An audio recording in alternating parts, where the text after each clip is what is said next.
ইয়াত আছে। Hello' friends, welcome back to my YouTube channel. আৰু মই যোনটো আপোনালোক সকলোকে স্বাগতম জনাইছোঁ মোৰ ইউটিউব চেনেললৈ।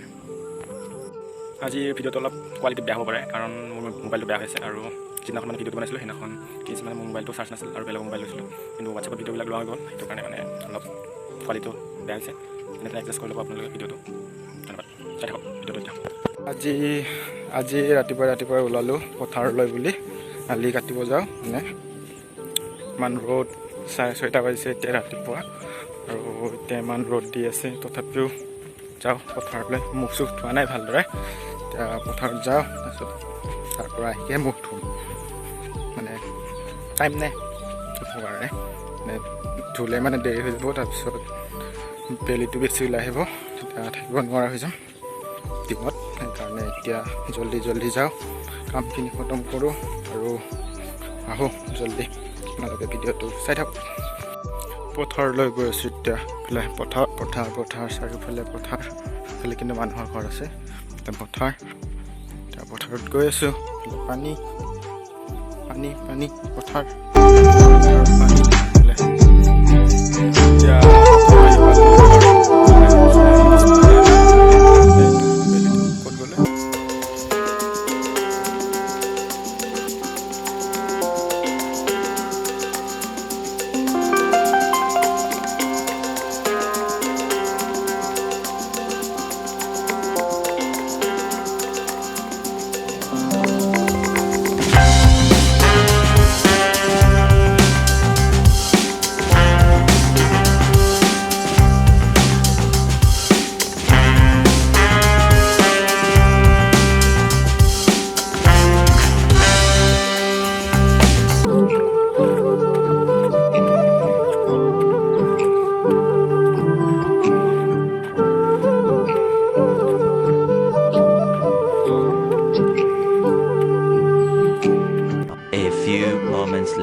এতিয়া আছোঁ ক্ষেত্ৰীত, চক্ৰৱৰ্তী মেডিকেলত, আৰু বৰ্ডাৰ লগত আহিছোঁ। মানে বৰ্ডাৰ কিবা বোলে অলপ প্ৰব্লেম হৈ আছে, সেইকাৰণে আহিছোঁ ক্ষেত্ৰীত।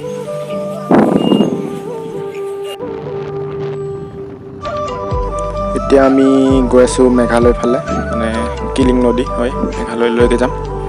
মানে এটা ধুনীয়া ঠাই এখন আছে, তাতে গৈ আছোঁ চাবৰ কাৰণে। মানে একেদিন লগৰবিলাকে গৈ আছে তাতে, সদায় ফটো পাই থাকোঁ, ষ্টেটাছ পাই থাকোঁ। সেইকাৰণে ভাবিলোঁ আমিও আজি যাওঁ তাতে, আৰু সৰুকৈ এটা ভিডিঅ' বনাই আছোঁ।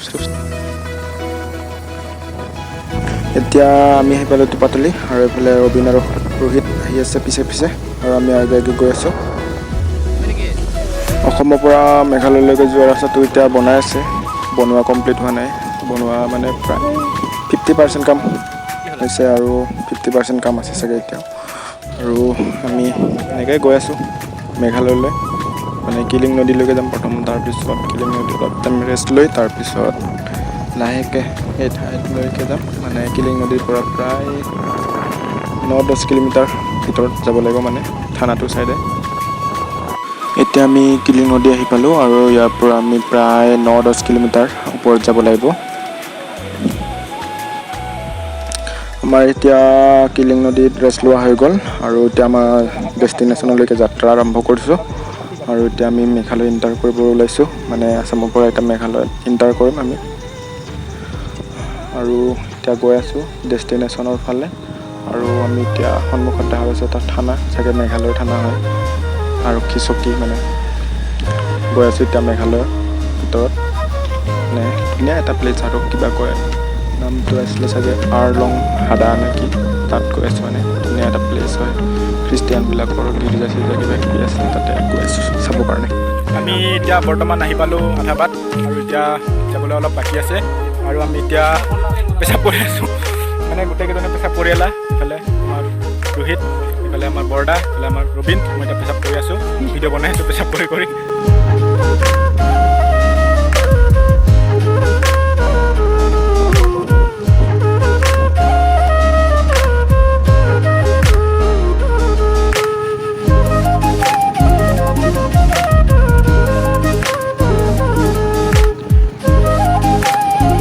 আমি এতিয়া পাহাৰৰ একা বেকা ৰাস্তাৰে আহি আছিলোঁ, আৰু আহি থাকোঁতে আমাৰ বাওঁফালে এটা ধুনীয়া খেতি পথাৰ দেখা পালোঁ মানে একেবাৰে চাইনিজ পদ্ধতি মানে তেনেকুৱা লাগিছে মানে চাইনাবিলাকত যেনেকৈ খেতি কৰে তেনেকুৱা লাগিছে মানে পথাৰবিলাক খাল বাম মানে পাহাৰৰ ওপৰত যিহেতু খেতি কৰিছে আৰু ইয়াতে গোটেই মানে পুৰুষবিলাকে ধান লগাই আছে যিহেতু মেঘালয়ত আছোঁ মেঘালয় মহিলা প্ৰধান ৰাজ্য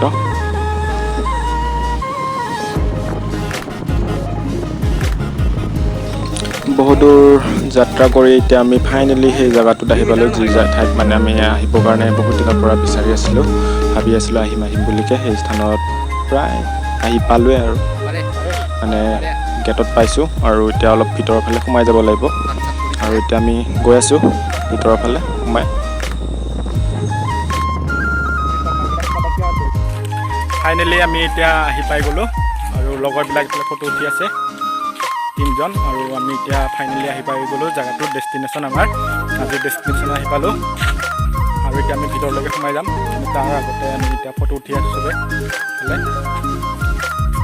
এতিয়া আমি ভিতৰলৈ সোমাই যাওঁ আৰু ভিতৰত কি আছে দেখাবলৈ চেষ্টা কৰিম দাদা এজনে ক'লে মানে কিন্তু বাইক এখন সোমাব নোৱাৰিম মানে বাইক এখন আৰু এতিয়া আমি স্কুটিখন তলত থৈ আহোঁ তাৰপিছত আপোনালোকক গোটেইখিনি দেখুৱাই আছোঁ মানে বাইক গাড়ী চাড়ী মানে একো সোমাব নিদিয়ে ভিতৰত আমি কিন্তু ভুলতে মানে কাকো সুধিছিলোঁ কিন্তু মানে নক'লে তেখেতে সেইকাৰণে ভুলতে লৈ আহিব পালোঁ আমি এতিয়া ভিতৰত সোমাই আহিলোঁ আৰু এইফালে কিবা আছে সিহঁতৰ খ্ৰীষ্টিয়ানবিলাকৰ মানে ফাদাৰ্ছবিলাকৰ চাগে কিবা এটা আছে আৰু এইফালে কিবা দেখুৱাই আছে আপোনালোকক দেখুৱাইছোঁ অলপ পিছত এইফালে মানে লগৰবিলাকে ফটো উঠি আছে যিহেতু মই উঠোঁ কেইখনমান ফটো এইফালে মানে যীশুখ্ৰীষ্টৰ জন্ম কেনেকৈ হৈছিল কেনেকৈ ডাঙৰ দীঘল হৈছিল কেনেকৈ সেইবিলাক দেখুওৱা হৈছে চাগে আমিতো ইমান বুজি নাপাওঁ ন ইয়াতে লিখা আছে আপোনালোকে পঢ়ি ল'ব আপোনালোকক দেখুৱাই দিছোঁ এইটো চাই লওক ইয়াতে কিবা কিবি লিখা আছে আপোনালোকে পঢ়ি ল'ব তো আমি এতিয়া এটা পুখুৰী পাই গ'লোঁ আৰু পুখুৰীটোৰ ভিতৰত মানে যি ডাঙৰ ডাঙৰ মাছ আছে আপোনালোকে দেখা পালে মানে আচৰিত হৈ যাব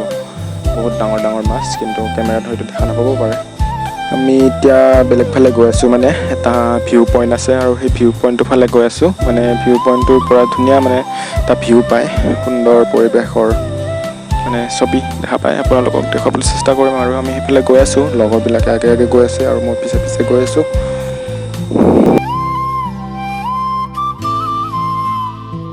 চাওক না আপোনালোকে আগৰ ফালে কেনেকুৱা এটা মজা ভিউ দেখা পাইছে আপোনালোকে চাৰিওফালে পাহাৰ আৰু আমি পাহাৰৰ মাজত আছোঁ আৰু এইফালে পাহাৰৰ পৰা চাওক মানে ইমান ওপৰৰ পৰা দেখা পাইছোঁ যিহেতু পাহাৰৰ ওপৰত আছোঁ মানে যিমানবিলাক ওপৰ পাহাৰ সেই ওপৰ পাহাৰৰ সমান লেভেলত আছোঁ আমাৰ ৰোহিতে আগে আগে গৈ আছে আৰু মানে সি ইণ্টাৰনেট বিচাৰি গৈ আছে মানে নেট যিহেতু ইনষ্টাগ্ৰামত ৰীল বনাব বিচাৰি আছে তেওঁ আৰু ইয়াতে মানে ৰ'মিং চলি আছে আৰু মইনো কি ক'ম আপোনালোকে ভিউ চাওক মই ভিউ চাই পাগল হৈ গৈছোঁ আপোনালোকে ভিউ চাই লওক কেনেকুৱা ভিউ ইয়াক মানে মেঘালয় ছুইজাৰলেণ্ড বুলিও কয় কিছুমানে ইয়াক আপোনালোকে ভিডিঅ' চাই থাকক